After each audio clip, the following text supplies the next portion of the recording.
اور اگر میرے پاس 10 کروڑ ہیں لیکن اس کے باوجود میری زندگی بہت تنگ گزر رہی ہے اور وہ 10 کروڑ میرے مسائل حل نہیں کر سک رہے اور میں ہمیشہ پریشان رہتا ہوں، تو اس کا مطلب ہے کہ میرے رزق میں کثرت تو بہت زیادہ ہے لیکن برکت میرے رزق میں نسبتاً کم ہے۔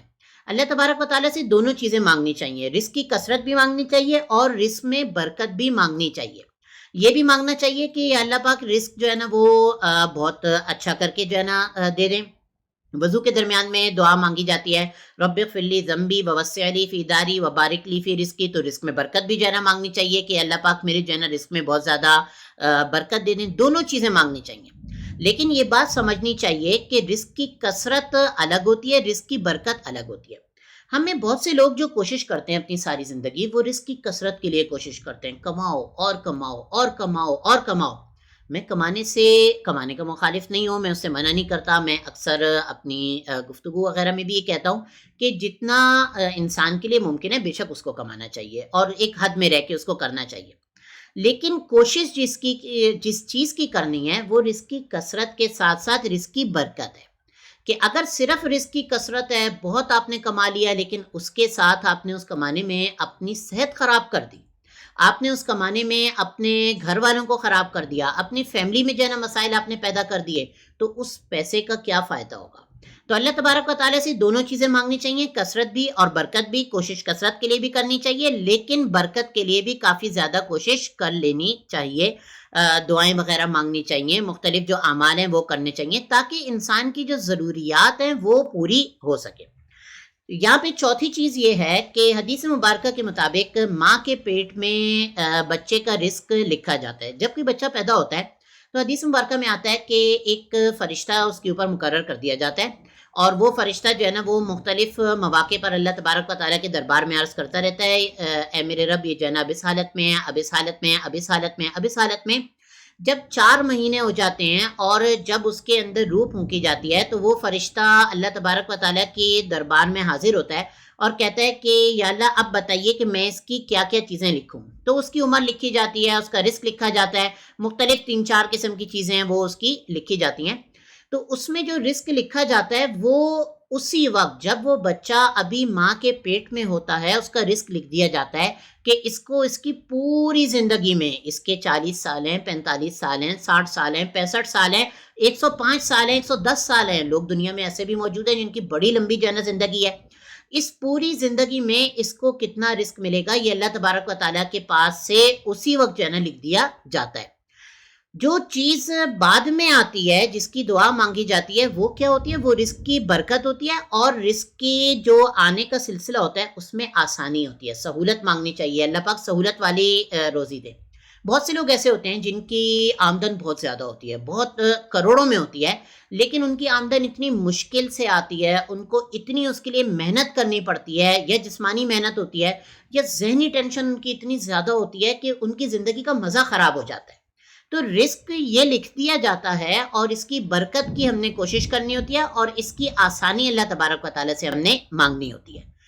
5ویں چیز یہ ہے کہ رازق وہ صرف اللہ پاک کی ذات ہے، اللہ پاک جو ہے نا رزق دینے والے ہیں۔ رزق ظاہر سی بات ہے ہمیں دنیا میں جو رزق کا جو سلسلہ ہے وہ اللہ پاک نے اپنے پاس ہی رکھا ہے۔ ما اريد منهم من رزق وما اريد ان يطعمون ان اللہ هو الرزاق ذو القوۃ المتین۔ اللہ پاک ہی جو ہے نا رزق دینے والے، بندے کا کام کیا ہے؟ وہ کام کرنا ہے۔ یعنی میں نے اپنی میری ایک فیملی ہے اور میری فیملی کی کچھ چیزیں ایسی ہیں جو میرے اوپر جو ہے نا وہ ادا کرنا لازم ہے، جن کو واجب نفقات کہا جاتا ہے۔ بیوی کا نفقہ ہے، بچوں کے اخراجات ہیں، یہ ادا کرنا جو ہے نا میرے اوپر لازم ہے اور اس کے لیے کوشش کرنا یہ میرے اوپر لازم ہے۔ یہاں تک کام میرا ہے اور میں نے یہ کام کرنا ہے، باقی اس کے بعد جو بھی چیز ہے وہ میں نے اللہ تبارک و تعالیٰ پہ چھوڑنی ہے، رزق اللہ تبارک و تعالیٰ نے دینا ہے۔ اگر یہ بات ہم سمجھ جائیں تو یہ ہماری بہت سی ٹینشنوں کو یہ چیز ختم کر دیتی ہے۔ ہم اس چیز کو جب ہم نہیں سمجھتے تو ہمیں مسئلہ ہوتا ہے کہ یار میرے پاس اتنے پیسے کم ہیں، میرا فلاں مسئلہ کیسے حل ہوگا، میری فلاں ٹینشن کیسے حل ہوگی، مجھے پیسے چاہیے، اگلے مہینے کا خرچہ چاہیے، مجھے فلاں بچوں کی شادی کے لیے خرچہ چاہیے، یہ چاہیے وہ چاہیے۔ یہ ساری ٹینشنیں اس وقت ختم ہو جاتی ہیں اگر ہم اس بات کو سمجھ لیں کہ رزق دینا اللہ تبارک و تعالیٰ کا کام ہے اور ہمارا کام صرف کام کرنا ہے۔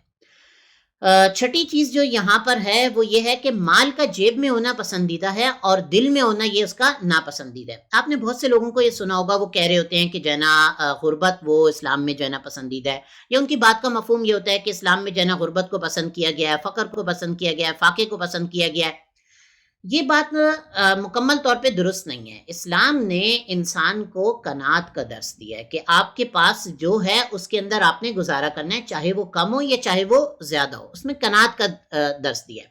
اور ساتھ میں یہ سمجھایا ہے کہ جیب میں اگر مال ہے تو بہت اچھی بات ہے، اللہ پاک دے رہے ہیں، ٹھیک ہے، آپ جو ہے نا رکھیں، دل کے اندر نہیں ہونا چاہیے۔ یہ نہ ہو کہ ہر وقت آپ کو اسی کی ٹینشن لگی ہوئی ہو، آپ ہر وقت اسی کام کے اندر لگے ہوں، اپنے فرائض جو ہے نا آپ سے چھوٹ رہے ہوں، حقوق آپ سے چھوٹ رہے ہوں کیونکہ آپ نے زیادہ سے زیادہ کمانا ہو۔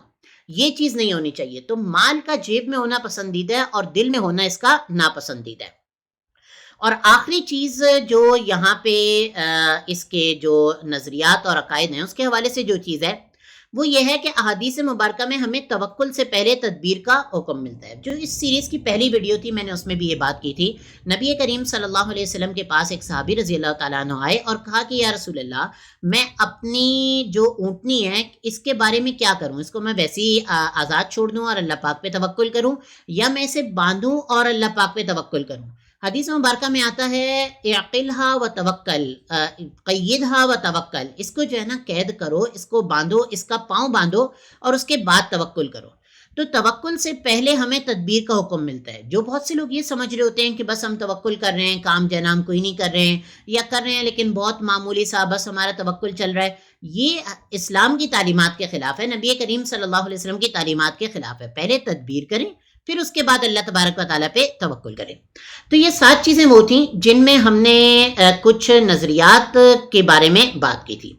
اب اس کے بعد کچھ چیزیں جو کہ کرنے کی ہیں۔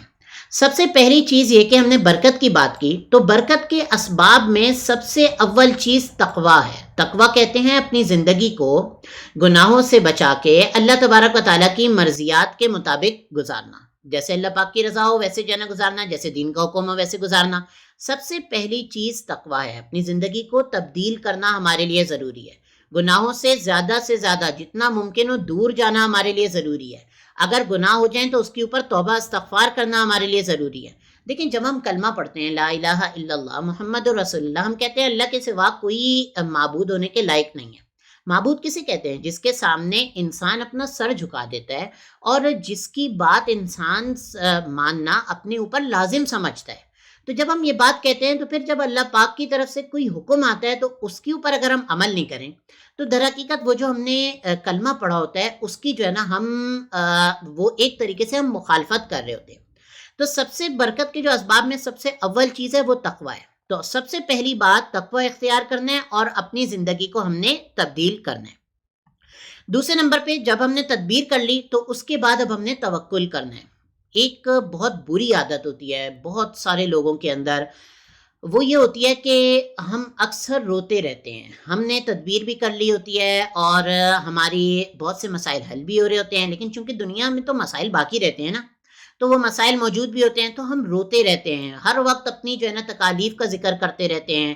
اس کا نتیجہ کیا نکلتا ہے کہ ہم نفسیاتی طور پہ اندر سے پریشان ہو جاتے ہیں، اس کا اثر ہوتا ہے، ظاہر ہے ہم نفسیاتی طور پہ پریشان ہوتے ہیں، ہمیشہ اپنی تکلیفوں کو سوچتے ہیں، ہمیشہ اپنی تکلیفوں کا ذکر کرتے ہیں، ہمیں دور کی چیزیں سہانی لگنے لگ جاتی ہیں، دور کے ڈھول ہمیں سہانے لگنے لگ جاتے ہیں۔ اگر میں پاکستان سے نکل جاؤں، میں امریکہ پہنچ جاؤں، میں فلاں جگہ پہ پہنچ جاؤں، میں وہاں پہ بہت اچھی زندگی گزار لوں گا، یہاں پہ میری زندگی بہت تباہ ہے۔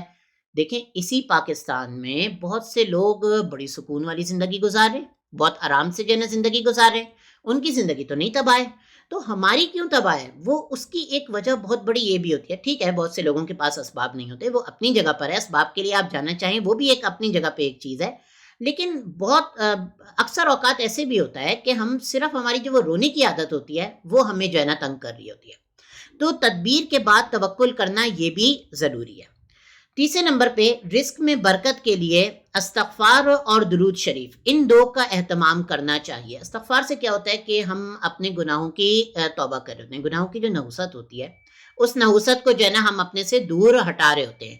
اور درود شریف جو مطلب اس سے کیا ہوتا ہے کہ ہم مزید جو ہے نا اپنے جو برکت ہے وہ جو ہے نا ہم اپنی طرف لے کر آ رہے ہوتے ہیں۔ نبی کریم صلی اللہ علیہ وسلم پر درود مبارکہ پڑھنے سے حدیث مبارکہ میں آتا ہے کہ پڑھنے والے پر 10 رحمتیں نازل ہوتی ہیں، تو وہ رحمت جو ہے نا ہم اپنی طرف لے کر آ رہے ہوتے ہیں۔ تو رزق میں برکت کے لیے ان دو چیزوں کا اہتمام کرنا چاہیے، نمبر 1 استغفار کا اور نمبر 2 درود شریف کا۔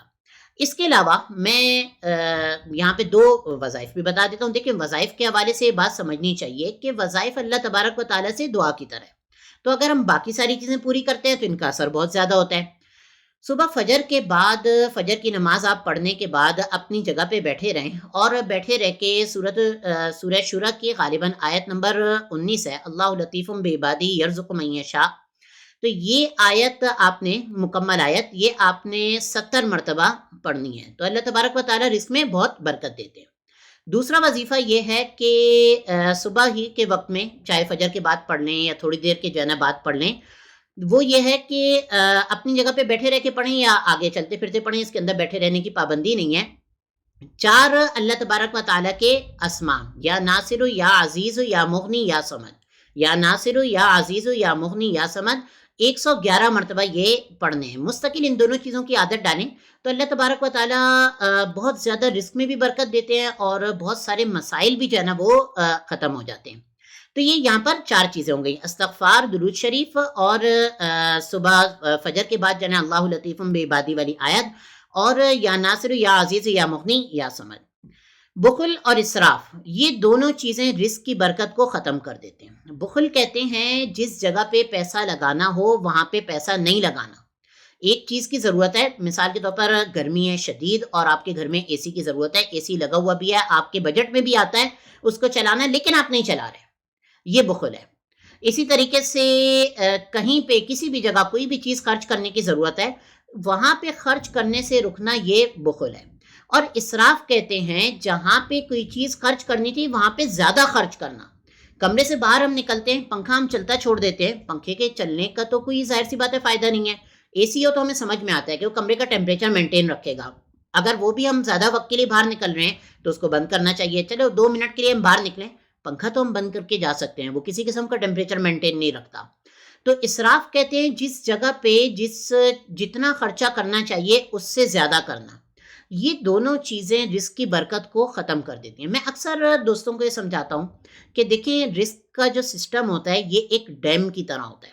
ڈیم کیا کرتا ہے کہ اس کے پیچھے سے جب پانی آتا ہے تو ڈیم اس پانی کو روکتا ہے، اور روکنے کے بعد تھوڑا تھوڑا کر کے وہ پانی کو ضرورت کے مطابق آگے چھوڑتا ہے۔ اب اگر آپ یہاں پر ڈیم کو بالکل بند کر دیں تو کیا رزلٹ نکلے گا؟ پیچھے سے آنے والا پانی آہستہ آہستہ اپنا راستہ بدل لے گا، کسی اور طرف چل پڑے گا۔ یہ بخل کا جو نتیجہ ہوتا ہے وہ یہ ہوتا ہے۔ اور اگر آپ اس ڈیم کو بالکل کھول دیں تو کیا نتیجہ نکلے گا؟ پانی رکے گا ہی نہیں، وہ ضرورت سے زیادہ اس کے اندر سے نکل جائے گا اور جا کے جو ہے نا وہ ضائع ہو جائے گا۔ تو بخل اور اسراف یہ دونوں جو ہے نا رزق کی برکت کو ختم کر دیتے ہیں۔ 5ویں چیز یہاں پر یہ ہے کہ صدقہ رزق کو کھینچتا ہے، صدقہ دینے سے برکت آتی ہے رزق میں، اور کثرت بھی جو ہے نا رزق کے اندر آتی ہے۔ تو اپنی آمدن میں ایک حصہ مقرر کر دیجئے، 10% کا، 15% کا۔ بہتر تو یہ ہے کہ 10% سے اوپر ہو، 10 گنا اگر دنیا میں ملتا ہے تو کاروباری آدمی تو پروفٹ سوچتا ہے نا۔ تو اگر مجھے 10 روپے خرچ کرنے پہ 100 روپے ملنے ہیں، 100 روپے میرے پاس آئی ہیں، میں اس میں سے 10 روپے خرچ کروں گا، دوبارہ 100 روپے ملیں گے، تو ظاہر ہے میں یہ سوچوں گا کہ میں 15 روپے تو خرچ کروں، نہیں تو 12 تو کروں کم سے کم، تاکہ جو 100 روپے ہیں وہ تو آئیں اور 2 روپے کے بدلے مزید جو ہے نا 20 روپے بھی میرے پاس آ جائے۔ تو کوشش کیجئے اپنی آمدن میں ایک حصہ جو ہے نا اپنی آمدن میں مقرر کیجئے صدقے کا۔ صدقہ جو ہے نا وہ رزق کو کھینچتا ہے۔ 6ٹھی چیز یہ ہے کہ اگر ممکن ہو تو ایک سے زیادہ انکم اسٹریمز بنائیے۔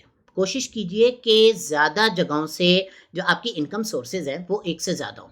کیسے کرنی ہے پچھلی ویڈیوز کے اندر ہم نے تفصیل سے ان کے اوپر بات کی ہے، لیکن یہ کوشش کرنی چاہیے۔ نبی کریم صلی اللہ علیہ وسلم کے جو آمدن کے جو اسباب تھے، جو انکم اسٹریمز تھی، وہ 5-6 تھیں۔ آپ صلی اللہ علیہ وسلم کے اونٹنیاں وغیرہ بھی تھیں، حدیث مبارکہ میں ان کا ذکر آتا ہے۔ آپ صلی اللہ علیہ وسلم کے باغات بھی تھے، وہاں سے جو ہے نا آپ کی سالانہ خرچہ آپ کا آیا کرتا تھا۔ آپ صلی اللہ علیہ وسلم کے ہدایہ وغیرہ بھی آتے تھے، مال غنیمت بھی ہوا کرتے تھے۔ تو ایک سے زیادہ انکم اسٹریمز بنائیے، اس بات کی ہمیں کوشش کرنی چاہیے۔ آخری چیز یہ ہے کہ اپنے رزق میں پارٹنر بنائیے، یعنی اگر آپ باہر کسی کو پارٹنر نہیں بنا سکتے، آج کل پارٹنرشپ کرنا بہت مشکل ہوتا ہے، میں اس کی بات نہیں کر رہا، اپنے رزق میں اپنے گھر والوں کو پارٹنر بنائیے، اپنے بچوں کو، اپنی اہلیہ کو، ان کو پارٹنر اس طرح بنائیے کہ جو بھی میری آمدن آئے گی اس میں سے 10% میں ان بچوں کو دوں گا، یا جو بھی میری آمدن آئے گی اس میں سے 10% میں اپنی اہلیہ کو دوں گا، یا اگر ممکن ہو آپ کے لیے تو کسی مدرسے کے طالب علم کو پارٹنر بنا لیجیے۔ میں اس لیے نہیں کہہ رہا کہ میں مولوی ہوں، بلکہ میں اس لیے کہہ رہا ہوں کہ ان کے ساتھ اللہ تبارک و تعالیٰ کا خصوصی معاملہ ہوتا ہے، کیونکہ وہ اللہ پاک کے مہمان ہوتے ہیں اور اللہ پاک کا علم وہ حاصل کر رہے ہوتے ہیں، اور وہ جو زمانہ ہوتا ہے مدرسے کی لائف کا، وہ بہت برکتوں والا زمانہ ہوتا ہے۔ میں چونکہ گزارا ہے تو میں عملی طور پہ اس بات کو سمجھتا ہوں، تو اگر ممکن ہو تو اس کو پارٹنر بنا لیجئے، اس کو بتائیے، بالکل نہیں بے شک، آپ بس اپنے پاس یعنی طے کر لیجئے کہ جو بھی آمدن آئے گی اس میں سے 5%، 10% میں اس کو دوں گا۔ تو یہ کچھ چیزیں ایسی ہیں کہ ان کے اوپر اگر ہم عمل کر لیں اور ان چیزوں کو ہم اپنے دل میں بٹھا لیں تو ہمارے رزق میں برکت بھی آ سکتی ہے اور کثرت بھی آ سکتی ہے۔ فائنینشیل پلاننگ کا اس کے بغیر، استمداد کے بغیر، اللہ پاک سے مدد مانگے بغیر کوئی خاص فائدہ نہیں ہے۔ ٹھیک ہے، ہم تدبیر کے ذریعے بھی بہت کچھ حاصل کر سکتے ہیں، اللہ پاک کا ایک سلسلہ دنیا میں جو ہے نا بنا ہوا ہے، لیکن اس سے جو اصل سکون ملتا ہے، جو اصل برکت ملتی ہے، وہ اس کے بغیر مشکل ہوتی ہے۔ تو اس پہ عمل کر کے ہم اپنی زندگی کو ایک بہت اچھے رخ میں لے جا سکتے ہیں، بہت ایک اچھا راستہ مقرر کر سکتے ہیں، اور اپنے آپ کو تمام ٹینشنوں سے آزاد کر کے ایک پرسکون زندگی دے سکتے ہیں۔ السلام علیکم ورحمۃ اللہ وبرکاتہ۔